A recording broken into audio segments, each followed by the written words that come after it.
Good morning, and welcome to my Monday messages. For those of you who don't know me, my name's Rebecca. I'm a holistic health coach and a homeopath, and I just pop in here every Monday to share a thought, an idea, a concept, a practice, simple practice for you to try to help us all to become as conscious as we can of what healthy choices we can make that will help us to feel as joyful, as happy and as healthy as we possibly can. So today I wish you all a really happy Monday. I hope you had a fantastic weekend. I had a pretty intense weekend, working, well, not really working, but immersing myself in an all-weekend online conference. And I've done a lot of work online, but I've never been 2 full days at a conference. And this is a homeopathic conference, something that happens every year.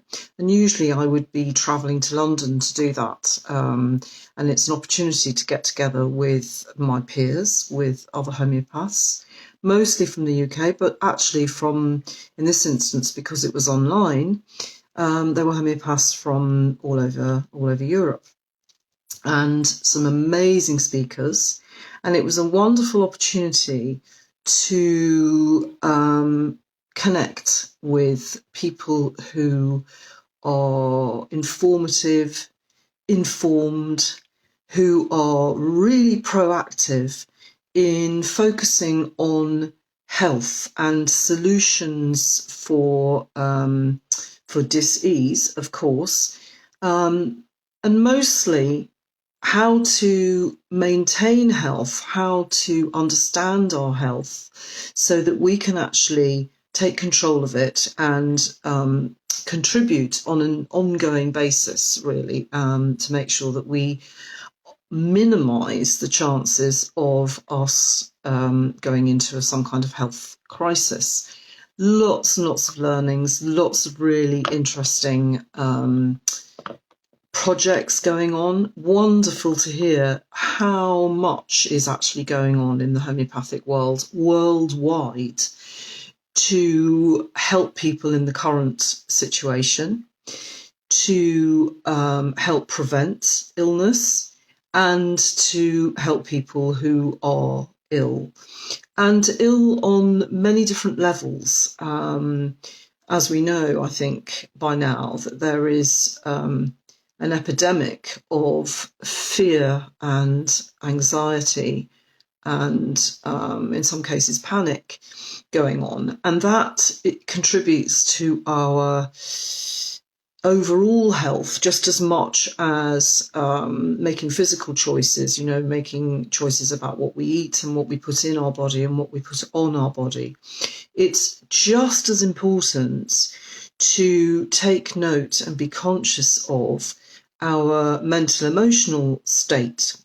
And I think most people understand that that's, there is dis-ease, there is illness in that arena, just as there is in the physical arena, but they're all linked. And one thing I was reminded of actually was the effects of steroids, for example, why steroids are used in inflammation. And this might sound like I'm going off on a tangent, but I'm not. The reason that steroid medications are used when there is inflammation, and that whether that's skin inflammation, so often used topically in things like eczema and stuff, which is actually skin inflammation, or whether you're asthmatic or you have some kind of respiratory illness and you're prescribed steroids, the way that they work is they switch off your immune response. The inflammation response is your immune response. It's like a localized fever, if you like, where the area is, the temperature is raised, and that kills off a lot of debris, a lot of pathogens that might be around there. It depends on why the area is inflamed. A bit like boiling water when you're abroad to kill off things. That's what your body does as well. It's a localized fever.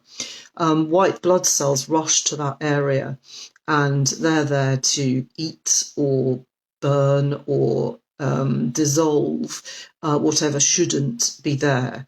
That's extra activity. It's your immune system at work, and therefore the area is swollen because there's activity going on. There's extra fluid going on. It's a very clever immune response, and steroids switch that off. And what's interesting is that when we're in a perpetual state of fear or anxiety or worry, we actually switch our own steroids on, if you like. We flood our systems with adrenaline and with cortisol. Because obviously we're not meant to be in a perpetual state of fear. It's a emergency response. But when we're in that in a prolonged way, in effect, we are dampening down or switching off our immune systems.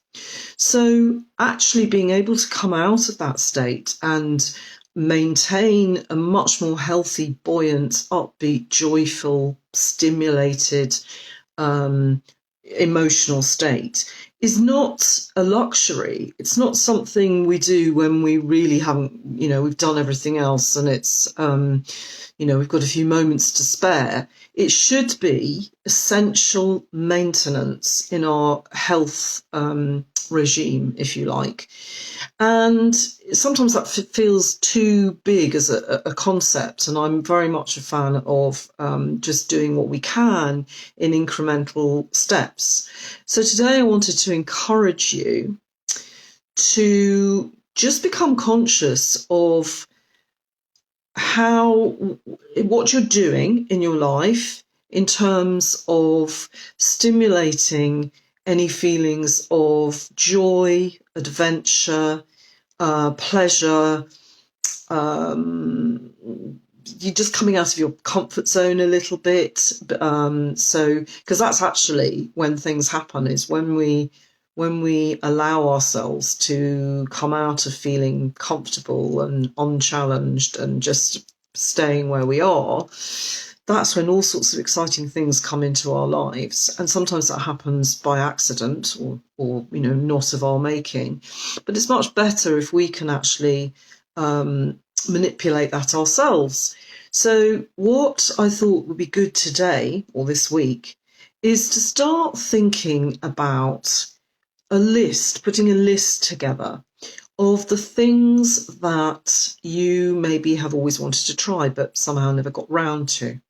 The things that you may feel are going to give you something that perhaps you think is lacking at the moment in your life, whether that's joy, whether it's movement, whether it's feeling stimulated, whether it's just having the grey matter tick over, whatever it is. And it doesn't have to be huge either. I mean, you might go, oh yes, I've always wanted to do bungee jumping.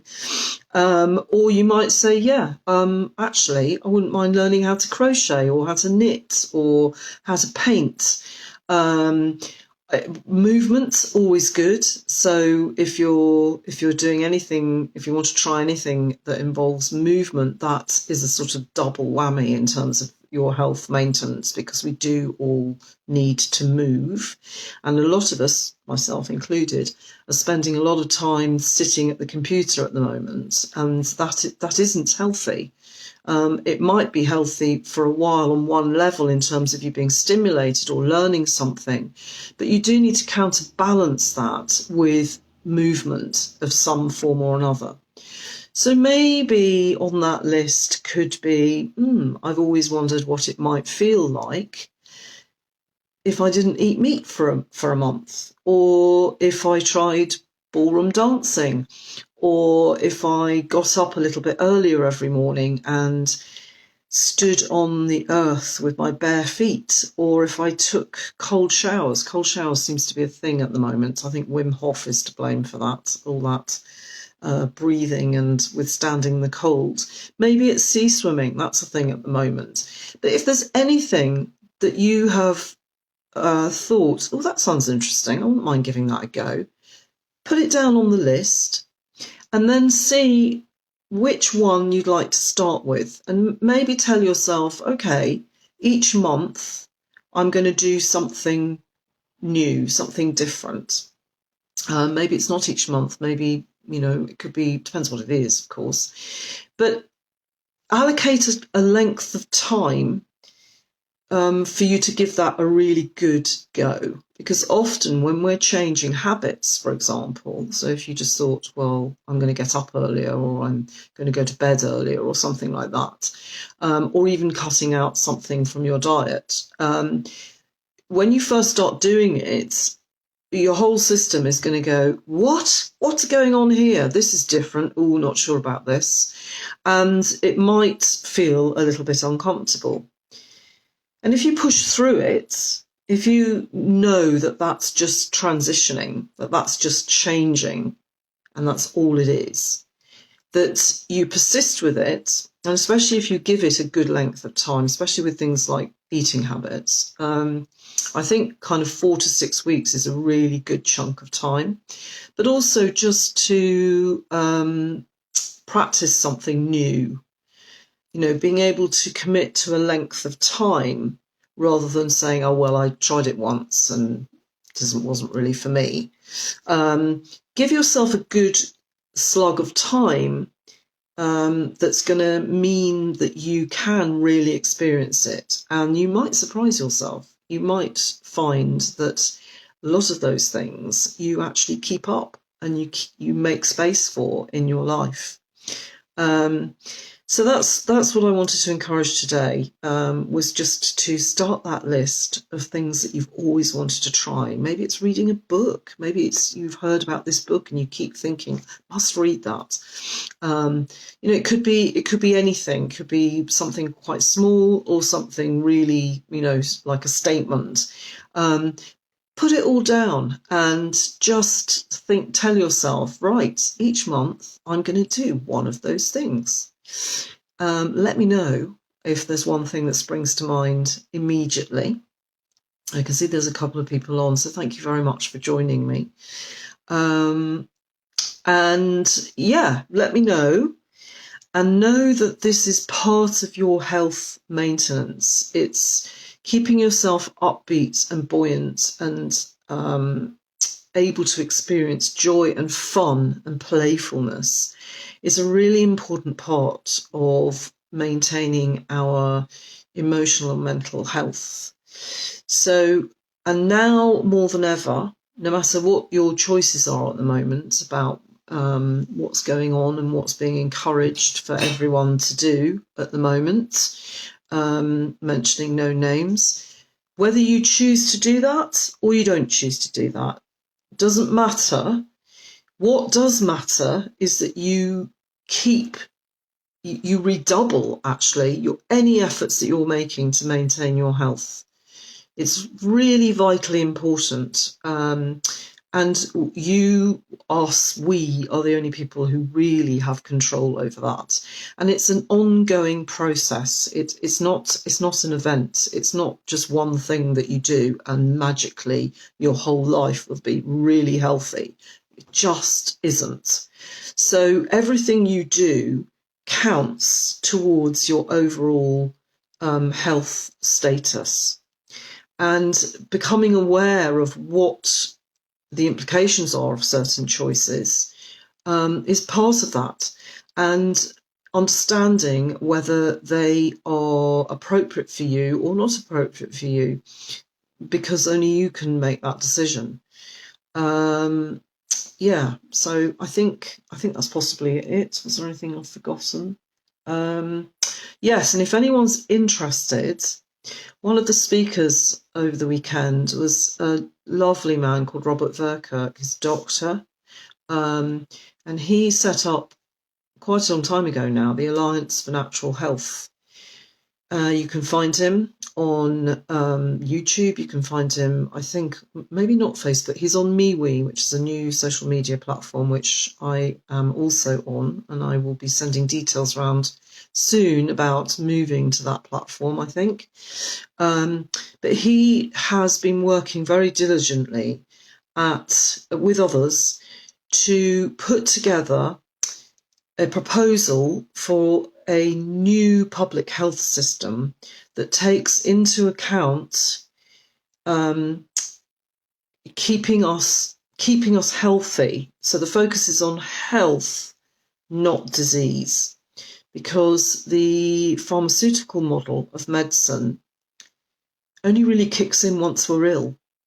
It has nothing to contribute before we're ill.